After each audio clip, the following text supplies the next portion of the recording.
Hey, good morning. We're out here at the dominium build, and today we're going to lay some flooring. Kind of interesting. I've never laid this type of flooring before, but this is actually a commercial grade flooring. It's pretty thick material, and the wear layer is quite a bit thicker than most of your stuff you'd get at a box store. But the thing is, this is loose lay, and what that means is that there's no grooves, there's no notches. It just lays flat against each other, and you can actually lay it on the floor and leave it as long as you glue the perimeter. But what we're going to do, what was suggested by the company that sells it, is to spread a very thin layer of what is called pressure sensitive glue. And what that's supposed to do is it's supposed to lock them in place as you're laying them, so it's easier to work. Because if you get just a small gap somewhere, the flooring can start to get off as you run it. And then there's gaps, but there's almost no gaps if they're tight. There is no gap if they're tight together. So we've never done this before, but it can't be that hard to lay. And in fact, it seems like it's actually a lot easier to lay and a lot faster than your typical tongue and groove interlocking materials. So let's get after it. Maybe at the end of this install, I'll have a suggestion for ways to make it easier. But at the moment, it's just going to be videoing and seeing how it goes, because I've never done this material before. Before I get going, I want to mention a couple of other interesting things about this material and how easy it should be, at least in theory, to lay.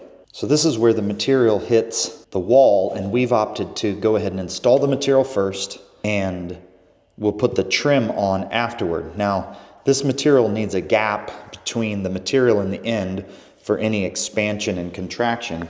And so what we're going to do is when we get to the end of the wall, we're actually going to install the material with that gap and basically using the wall as the starting point. That's our cut line, that's our measuring, and it'll give us about 3/8 of an inch of gap between the end of the material and the next surface.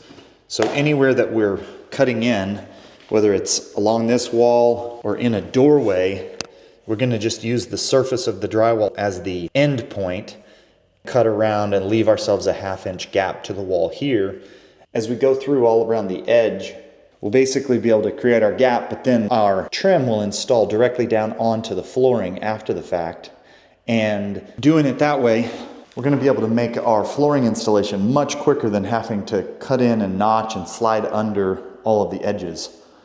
And hopefully the speed at which we can install the flooring makes up for the fact that we'll then have to protect the flooring for the rest of the project while we're installing trim, cutting in trim.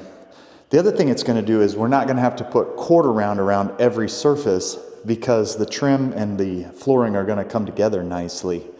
If we did it the other way around, we would probably have to install quarter round on the entire project.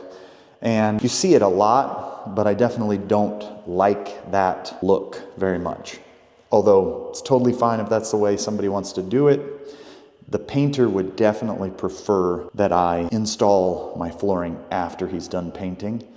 But sorry, man, I'm the painter, and you're gonna just have to suck it up. So primarily the rest of this video is actually just fast motion of us installing the product over the course of the day. And the thing is, it's a really simple process.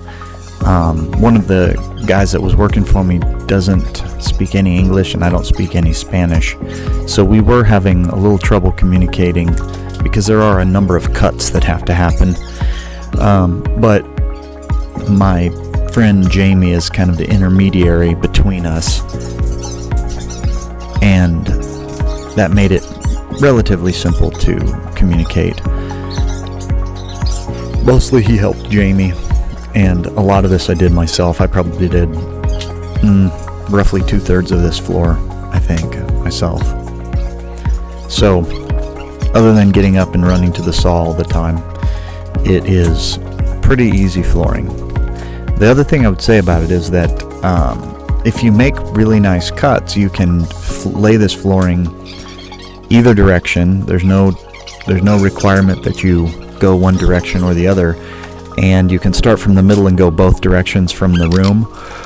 You can also take a cut and use it in the field if you cut a board short and you made a nice cut, you can use it in the field. It's identical basically to a factory cut. So just let you watch the rest of this, and thanks for watching, and like and subscribe. You have a great day.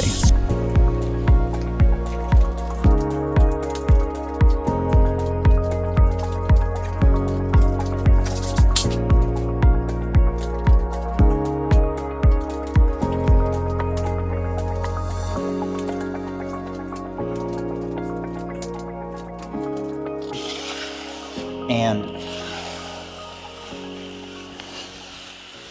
it's fairly easy to work with. I think I may have let this little section of it get a little too dry, so I'm gonna end up with some gummy portions of it, but it's not going on too bad. In this little area, I've definitely let it get a little too dry, but this flooring is technically you don't technically need any glue except for on the edges to hold it down. So this very, very thin layer of pressure sensitive that we're installing is just really to help us with the installation process more than anything else.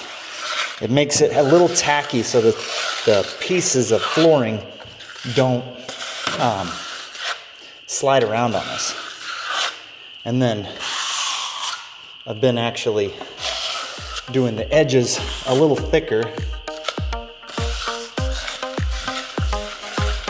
but otherwise this is like just a very thin, it's almost like a very thin layer of contact cement